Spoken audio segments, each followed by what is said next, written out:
Hi friends, Mamata ಅನ್ನೋ ಬ್ಲಾಗಿಗೆ ಸ್ವಾಗತ. ನಾನಿವತ್ತು ಏನು ಟಾಪಿಕ್ ತಗೊಂಡು ಈ ವಿಡಿಯೋ ಮಾಡ್ತಾಯಿದ್ದೀನಿ ಅಂದರೆ, ತುಂಬ ಹೆಣ್ಮಕ್ಳಿಗೆ ಹೇರ್ ಗ್ರೋತ್ ಆಗಬೇಕಂತ ತುಂಬಾ ಆಸೆ ಇರುತ್ತೆ. ಬಟ್ ಅವ್ರಿಗೆ ಹೇರ್ ಗ್ರೋತ್ ಆಗ್ತಾ ಇರಲ್ಲ.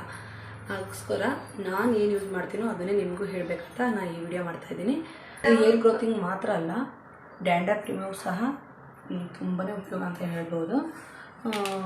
ಮತ್ತು ಒಬ್ಬೊಬ್ಬರು ಬ್ರೌನ್ ಕಲರ್ ಆಗಬೇಕು ಅಂತ ಬಿಟ್ಟು ಕಲರ್ಸ್ ಎಲ್ಲ ಯೂಸ್ ಮಾಡ್ತಾರೆ. ಬಟ್ ಅದರಿಂದ ಹೇರ್ ಗ್ರೋತ್ ಆಗದೆ ಡ್ಯಾಮೇಜ್ ಆಗೋದೇ ಜಾಸ್ತಿ.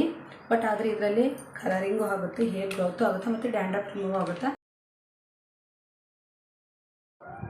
ಈ ಪ್ರೇಮ್ ದುಲ್ಹಾನ್ ಇದೆಯಲ್ಲ, ಈ ಪ್ಯಾಕೆಟು ಇದು ಸ್ಟೇಷನರಿ ಅಂಗಡಿಗಳಲ್ಲಿ ಮತ್ತು ಮೆಡಿಕಲ್ಗಳಲ್ಲಿ ಸಹ ಸಿಗುತ್ತೆ.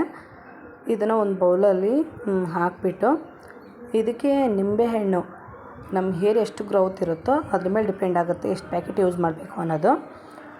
ಇದು ನಿಂಬೆಹಣ್ಣು ಹಾಕೋದ್ರಿಂದ ಡ್ಯಾಂಡ್ರಫ್ ರಿಮೂವ್ ಆಗುತ್ತೆ. ಇದಕ್ಕೆ ಸ್ವಲ್ಪ ನೀರು ಹಾಕಬೇಕು. ತುಂಬ ಗಟ್ಟಿಯಾಗಿ ಕಲಿಸ್ಕೋಬಾರ್ದು, ಯಾಕಂದರೆ ತುಂಬ ಗಟ್ಟಿಯಾದರೆ ಫುಲ್ ಹೇರಿಗೆಲ್ಲ ಹಚ್ಚೋಕ್ಕೆ ಸರಿಯಾಗೋದಿಲ್ಲ. ಹಾಗಾಗಿ ಅದು ಗಟ್ಟಿ ಇರೋದನ್ನ ಸ್ವಲ್ಪ ನೋಡಿಕೊಂಡು ಅದಕ್ಕೆ ನೀರು ಹಾಕ್ಕೊಂಡು ಸ್ವಲ್ಪ ತೆಳ್ಳಗೆ ಮಾಡಿಕೊಂಡು ಇದನ್ನು ತಿಂಗಳಲ್ಲಿ 2 ಸಲ ಹಚ್ಚೋದ್ರಿಂದ ಹೇರ್ ಗ್ರೋತಿಂಗ್ ಕೂಡ ಆಗುತ್ತೆ, ಹೇರ್ ಥಿಕ್ನೆಸ್ ಸಹ ಆಗುತ್ತೆ, ಡ್ಯಾಂಡ್ರಫ್ ರಿಮೂವ್ ಆಗುತ್ತೆ.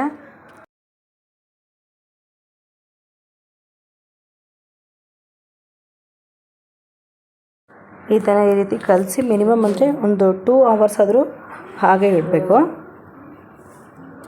ಆ ನಂತರ ತಲೆಗೆ ಹಚ್ಕೋಬೇಕು.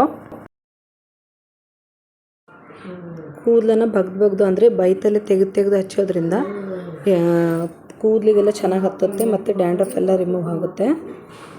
ಈ ರೀತಿ ಹಚ್ಚಿ ಮಿನಿಮಮ್ ಅಂದರೂ 2 ಅವರ್ಸ್ ಆದರೂ ಅದು ಡ್ರೈ ಆಗೋ ತನಕ ಬಿಡಬೇಕು. ಒಂದು ಸಲ ನೀವೇ ಟ್ರೈ ಮಾಡಿ ನೋಡಿ, ನಿಮಗೆ ಗೊತ್ತಾಗುತ್ತೆ ಇದ್ರ ರಿಸಲ್ಟು.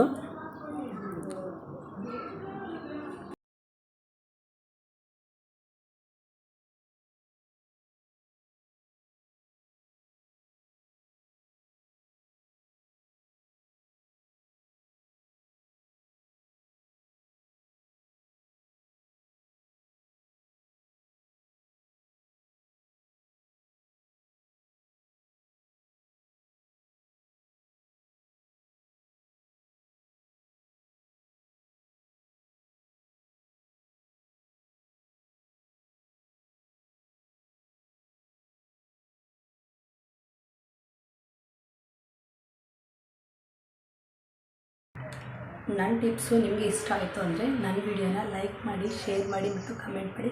ಪ್ಲೀಸ್ ಸಬ್ಸ್ಕ್ರೈಬ್ ಆಗಿ. ಇದೇ ರೀತಿ ಹೆಚ್ಚಿನ ವಿಡಿಯೋಗಳನ್ನು ನಾನು ನಿಮಗೆ ನೀಡ್ತಾ ಇರ್ತೀನಿ.